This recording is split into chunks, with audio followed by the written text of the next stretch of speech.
Welcome to the very first episode of On Point with Nimna, and today we are privileged to have Attorney at Law Dr. Jagath Gunawardane with us for the first episode of On Point. Dr. Jagath Gunawardane is not only a lawyer but also an environment activist and also a conservationist who is enthusiastic with the environment and remains as a senior educator in the Young Zoologist Association, doing his role in educating the new generations on the environment. So we are privileged to have you here today, sir.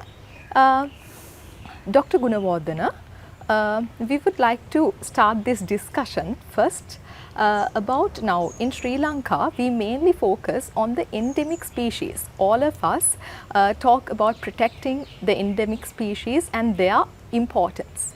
But it is no secret that Sri Lanka has been an important spot for the migratory species too, especially for the migratory birds. So I would like to start this discussion with an introduction to about the migratory species that come to Sri Lanka. So Dr. Gunawardane, let's start our conversation with that. When we mention the term migratory species, invariably we mention the birds, but birds are not the only species of animal that make a migration to or through Sri Lanka. Birds may be the largest segment, but there are marine mammals who come to our waters who are also considered as migrants, and so are the turtles who come to nest in the Sri Lankan beaches. They come a long way, so they are also considered as migrants. In addition, there are certain species of fish that do a migration from Sri Lankan freshwaters to the sea. They are the eels, and there may be other species which come to our offshore waters from afar, but we have very little data on that, so we can't have a definite picture of those species. But when it comes to reptiles, there are certain species of sea snakes which we also consider as migrants to our waters.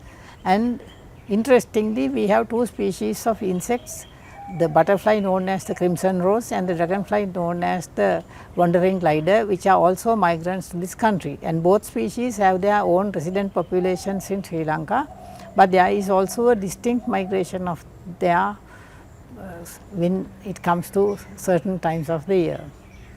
Are there any specific seasons where they come, any specific months of the year that they come?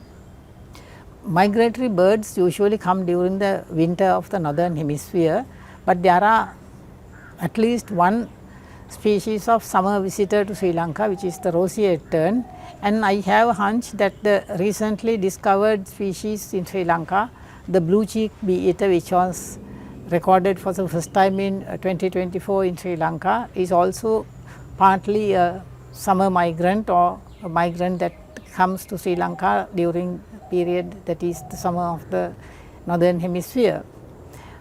That is the situation. In addition, there are certain pelagic birds or sea birds which come to our waters during the months of May to September, but of course they are not considered as summer migrants because they are trying to escape the winter of the southern pole.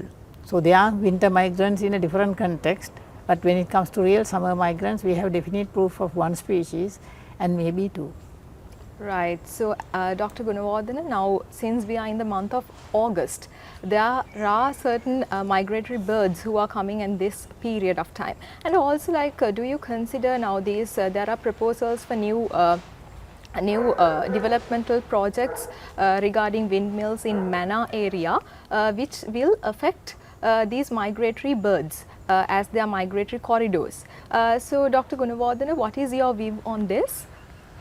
When it comes to migratory birds, the overwhelming majority comes through the what we call the Central Asian flyway. So the Central Asian flyway ends in Sri Lanka, and most of the migrants that come through the Central Asian flyway come to Sri Lanka through the Adams Bridge Islands straddling between Sri Lanka and India, and at the end of them is the Mannar Island.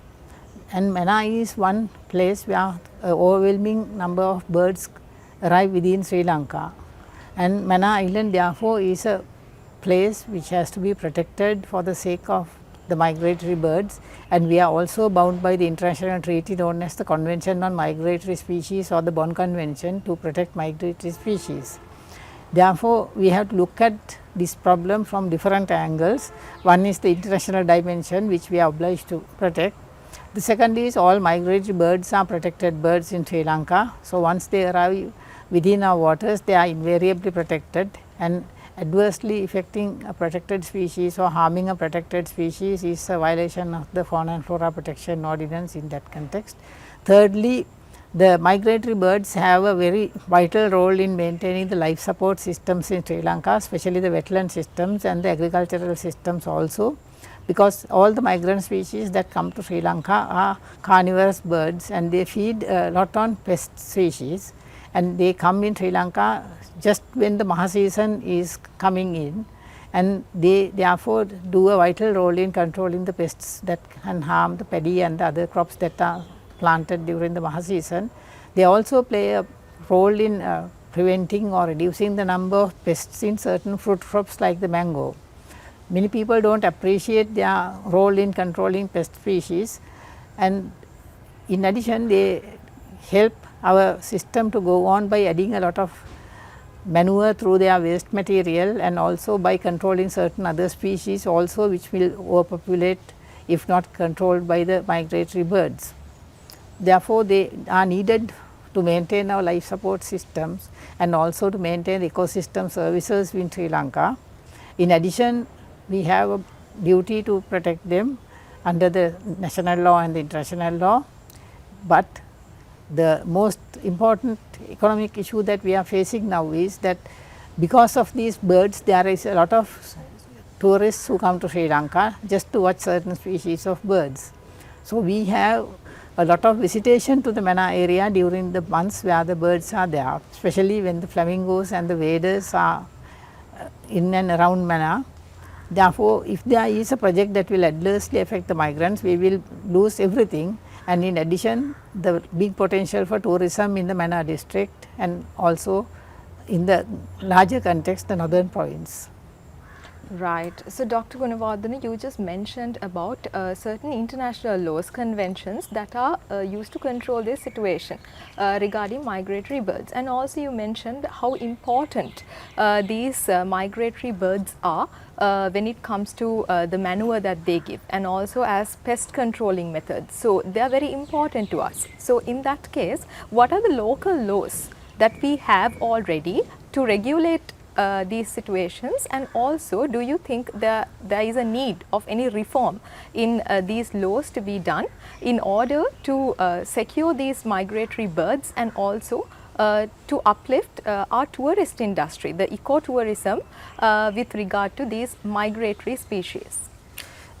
The Sri Lankan law that protects birds is the Fauna and Flora Protection Ordinance that gives direct protection to birds as species. According to the provisions of section 31 that deals with the protection of birds, all birds that are found in Sri Lanka except for the 5 species mentioned in schedule 3 are protected birds, and out of the protected birds there is a list of 63 species which are known as strictly protected species, but unfortunately the strictly protected list does not include any of the migrant birds, but I always think that there are certain migrants which also deserve to be strictly protected within Sri Lanka. But when it comes to migrant birds, all migrant birds are protected under the provisions of section 31(1) of the Fauna and Flora Protection Ordinance. In addition, the Fauna and Flora Protection Ordinance and the Forest Ordinance gives protection to habitats of birds, and that also gives an indirect protection to all the migratory birds that come to Sri Lanka, but not all their habitats are protected, but a significant portion of their habitats are protected. When it comes to any new bird coming into Sri Lanka like a vagrant or a straggler, the law is wide enough to catch them also, because the moment they enter Sri Lankan waters, they are invariably protected under our law. Therefore, the law is quite strong. I should say that it has no loopholes, but everything is covered by the law. So, when a migrant enters the Sri Lanka waters, it is invariably protected. Even if the species is not recorded before in Sri Lanka, it gets invariably protected within our waters. So, there is no need to strengthen the provisions of the law. Maybe we have to revise the fines and punishments at least once in a decade, therefore, they may be enhanced, but not the substance of the law. The law is good enough, and also there is this interesting factor. According to the Convention on Migratory Species, we are only bound to give protection to certain migratory species. But according to the Sri Lankan legal situation, all migrants, including the invertebrates, the above mentioned dragonfly and the butterfly, are also protected. So, Sri Lanka is in a position where we have gone very well beyond the obligations of the CMS convention and protected many more species. So, therefore, we are in a strong position. I suppose that we do not have to amend the law in the near future. Right. So, Dr. Gunawardane, you mentioned that not only the birds, but also you mentioned about butterfly species and also other species. So, Sri Lanka is a home for all these different types of species. But when it comes to tourism, we see that we are more focused only on the elephants and the leopards. It seems that we haven't utilized the other species. You mentioned about butterflies, dragonflies and other insects, birds, migratory species. But when it comes to tourism, we don't speak about it. Not a lot of foreigners even have seen these species or even knows that Sri Lanka is home for all these species. That is now, even now we are in a season where we can see migratory birds. But how can we utilize this for the advancement of our tourism without being restricted to the main two animals as elephants and leopards only? How can we enhance this tourism industry by utilizing all the other different species where we can catch the attraction of the foreigners? We have seen that there are so many tourists who are interested in particular classes of animals, not only these mega animals. And we also have a disadvantage in these mega animals because they are also found in India and certain other neighboring countries. So, they are not exclusively ours, but when it comes to other classes of animals, there are certain species that are only found in Sri Lanka or endemic to Sri Lanka, and there are certain other classes, as you very correctly mentioned, like butterflies, whose tourism is not even mentioned in our tourist literature and promotion activities. But we have 248 species of butterflies recorded in Sri Lanka and 135 species of dragonflies and damselflies recorded in Sri Lanka. Therefore, we have a significant amount of endemic species in the dragonflies and also a certain degree of species which are endemic to Sri Lanka in the butterfly category. In birds, of course, we have only 35 species which are endemic, but there are certain species of birds which are more attractive to the tourists, such as the migrant birds. So, it is not only the endemics, but migratory birds. Bird tourism has caught up, but not the other classes of tourists, and Sri Lanka is known as an amphibian hotspot, and we are not doing anything about promoting amphibian tourism. There are two types of amphibian tourists. One class looks at them, the other type comes to hear their sounds and record their sounds. So, we are not promoting nocturnal tourism when it comes to amphibians, nor the daytime tourism where they can see the animal in close quarters or maybe from distance place.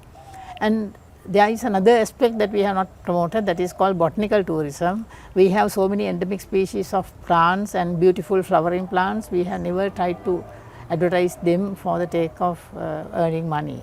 And linked to this is photographic tourism, travel tourism and art tourism. We have not even touched those things.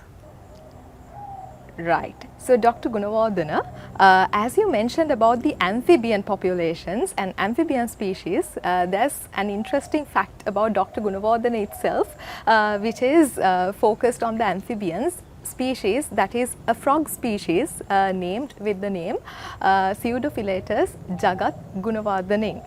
So, Dr. Gunawardane, I would like to know about this species, and also now when it comes to amphibians, there is also a risk of these amphibians losing their habitats when the forest lands get converted into other purposes like development projects and also for agricultural lands. These animals tend to lose their habitats. So what is the risk of this for these amphibians? And also, Dr. Gunawardane, interestingly, I would like to know about the frog species that is named after your name. That frog species was named after me in honor of my services by a team of researchers led by Mr. Mendis Wickramasinghe. I am grateful to the whole team for considering me as worthy of naming an animal after me. The thing is, these animals are mostly endemic to Sri Lanka, that is most of the amphibians, including the one that had been named after me. And they are also not found in a very wide area of habitats. They are maybe niche specific or point endemics. Therefore, any changes in that particular habitat or sometimes even a freak weather pattern may jeopardize their existence in this country. We have contributed to hastening their extinction by certain unwanted activities and short-sighted activities like denuding the forest cover and trying to convert most of the habitats into cultivated land or human habitations without giving due consideration to these species. And there are certain species of point endemics which are only found in a very small locality. Now, some persons do not think of these animals when they think about development activities. There is of course just a recent example, there is a proposal to develop the roadway between Thangappuwa and Corbett's Gap in the Knuckles range, and that particular area is the only known habitat for a species of endemic crab in Sri Lanka. And these things, because of their small populations and their very narrow distribution, are critically endangered species, and also they are very sensitive to the changes in the habitat. So, that means any changes in their habitat may lead to their extinction. We have to be very careful, because on one hand we have rich diversity of animals and plants, we have rich diversity of endemics in addition, but we have very little regard to these things when it comes to certain human related activities. We always think that these animals and these plants are not important, but we do not know their importance until we really try to understand them. There may be even a small piece of genetic material that could be the most important finding in the particular species of animal and plant. And modern biotechnology has proven that even the viruses that were once dreaded are also yielding us important and useful genetic material for biotechnological research. And these animals and plants may be harboring biochemicals which may be the cure for so many ailments, and so many things are there, so many possibilities are there. But more than all of these human related possibilities, these are the species that hold the fabric to the, that is the fabric of the ecosystem. So, any loss of a species may reduce the strength of the ecosystem's resilience to climate change and other differences in the environment. So, we have to protect these animals and these plants which are unique to our countries, because they had evolved with our country's weathers pattern, the soil conditions, the topography and everything that is unique to us. And we have given very scant regard to most of the endemic species. So, that is the message that I want to convey when it comes to the protection of endemic species, not only the amphibians, but also the other endemic species. We have a duty and obligation on the part of citizens of the world to protect the endemics of our country, because if we lose our endemics, those endemics are lost to the whole world. And the whole world had been bemoaning extinctions for the past 4 centuries, and I do not want the world to add any more species of animal or plant to the list, and specifically I do not want Sri Lanka to add any species to that list, because it will be a national disgrace to us if there is any other species that is losing its habitat and going to extinction. Right. So, as you speak about the extinction, actually not only extinction, the overpopulation of certain species also has become a problem currently in Sri Lanka. For example, a few years back, if you want to watch peacocks, you would have to definitely go to the down south. But now the situation has changed, where we can even witness many peacocks even in urban areas and suburban areas, even in Colombo. So, this is overpopulation of peacocks, and not only peacocks, even torque monkeys and other certain species have got overpopulated. So, Dr. Gunawardane, now extinction, as you mentioned, is definitely a problem which needs a remedy, and also how do you think, what is your stance about this overpopulation of species and how can Sri Lanka manage this situation? There are certain species of animals and plants which can adapt themselves very well to changing circumstances, and therefore they can increase their population and their range of occurrence in that event. These we call as opportunistic species. They are native species, but they are opportunistic, means in other words that they take use of the opportunity that is provided to them. In the Indian peafowl is such an opportunistic species.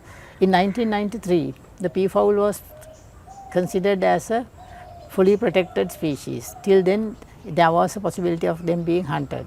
And the reason why their protected status was enhanced was that the peacock was so rare at that time. Now 30 years later, we find that the peacock has come all the way around the wet zone. What has brought this situation? The thing is, we have given little attention to it, but I had been studying this phenomenon. What happened was that when the forest tracts are cleared, there are open lands, and open dry spaces are the habitat of the peafowl.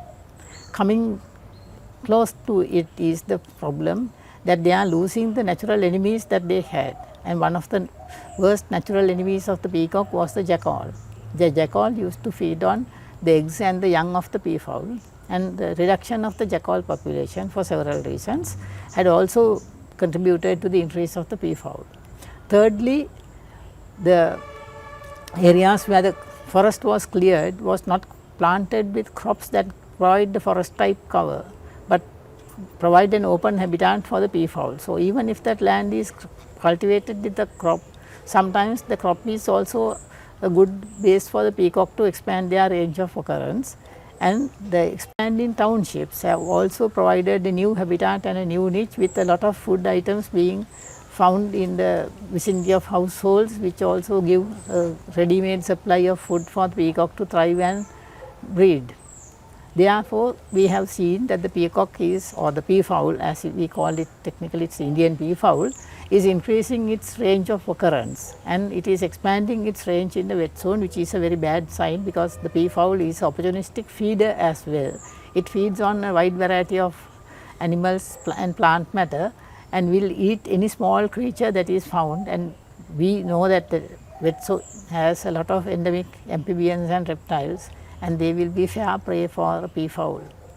The other problem with human habitations and the peafowl is that they raid the crop plantations and eat the yield of the crops, and also some of the tender shoots of some crop plants. So, it has become an agricultural problem as well. Therefore, we have to find a remedy, and the remedy is not some quick fix solution that some people suggest, but we have to reverse the environmental conditions that brought about this overpopulation, and also any other factor that we can mitigate. Now, one reason why the peacock has come so fast to Colombo is that the network of express highways have provided them with ample open space to come. So, it was the express highway that brought the peacock very fast to the outskirts of Colombo, and nowadays it is also seen in small numbers in the Colombo Fort area as well.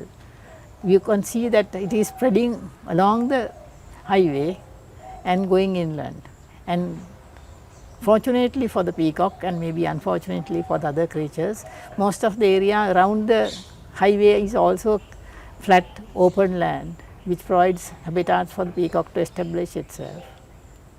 Right. So, Dr. Gunawardane, as you spoke about how the peacock has entered to Colombo, actually you mentioned that the highways have become the pathway for them to enter and spread to these wet zones too. So, now Dr. Gunawardane, it is evident that most of these environmental problems have been caused due to certain actions of humans itself.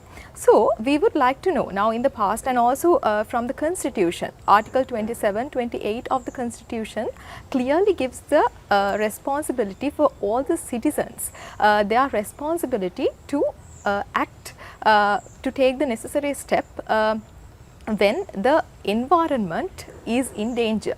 And also we see in certain decided cases like Bulankulama case and also the Golface case. In these type of cases, the public litigation, through public litigation, we see certain responsible citizens have come forward to do their role for the environment. So in that way, Dr. Gunawardane, I would like to know how should a citizen of Sri Lanka act when there is a danger for the environment, how he should be informed, and what are the necessary steps that you can take as a citizen when there is a danger or a risk for these ecosystems. As you very correctly said, everyone has a duty and obligation to protect the environment, and that is enshrined in Article 28F of the Constitution. Going a step further, everyone has a voice, and what we expect is to raise their voices against the destruction of the environment, against the degradation of the environment, against the loss of species in the environment, and also to detrimental activities that come in the way of development activities, which will not yield anything positive in the long term, but only give some profit to some people or several people in the short term. So, we always have to keep mindful of the fact that our action or inaction will contribute to the conservation or destruction of the environment in the years to come. And what we have to do is, we have to at least raise our voices, never mind going to courts, but at least you can raise the voice. And because the country is now linked each other with communication tools which are easily accessible, there is at least the possibility of making your concerns or making your opposition to certain activities at least through a social media post. If one has the time and the resources, one can do a short research, which we call the citizen science research, to see the underlying causes of this problem and then make the authorities aware of the situation and the problems that may come in the long term and the short term.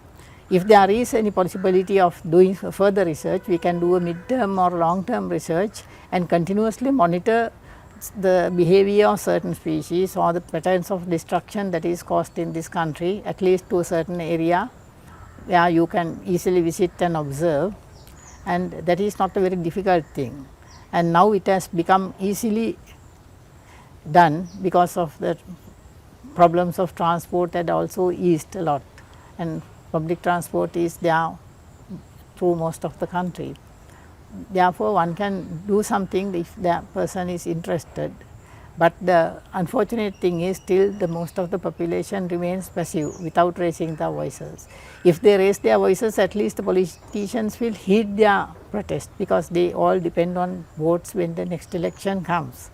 So, they will not be so high handed in case where the public is making their voices heard, and that is not a difficult thing, and that is not something that one has to be afraid of, because many people are saying that if you raise your voice you will be meeting a lot of harm, but we have experienced it that it is not that dangerous in Sri Lanka to raise your voice against something bad. But the problem is most of the people are not concerned, most of the people do not bother, and most of the people think that some other people will do it, or at least expect us to do it for them, which is not fair, which is not adequate, and which is sometimes counterproductive. Right. So, Dr. Gunawardane, as you mentioned, each and every voice matters when it comes to the conservation of the environment. So, keeping that in mind, now we will be moving to a short break, and you are watching On Point with Nimna.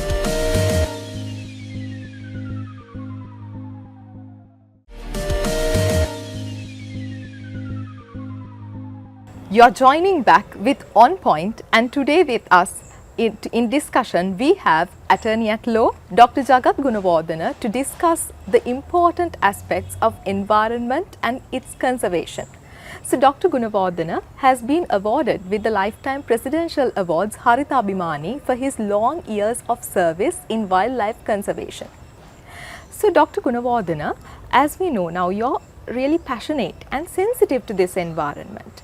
But as a senior instructor of Young Zoologist Association, since you work with a lot of youngsters, do you see this same enthusiasm, do you see this same passion and sensitivity towards environment through these young generations too? And if not, what do you think is the main reason for this? When I compare my generation and the young generation when they were in the same ages, I see a lot of enthusiasm, passion and commitment in the part of the young generation.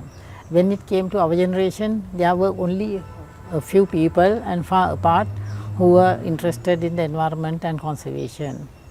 But now when it comes to the younger generation, we see a lot of people who are trying their level best to learn about the environment, to study certain classes of animals, plants, habitats and different aspects of the environment.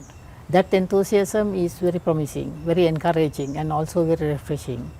Therefore, I think we have a good future when it comes to the younger generations. But the issue is, not all the people in the young generation are also equally enthusiastic or equally passionate. That doesn't mind. We always know that the inspired minority can have the necessary changes we need.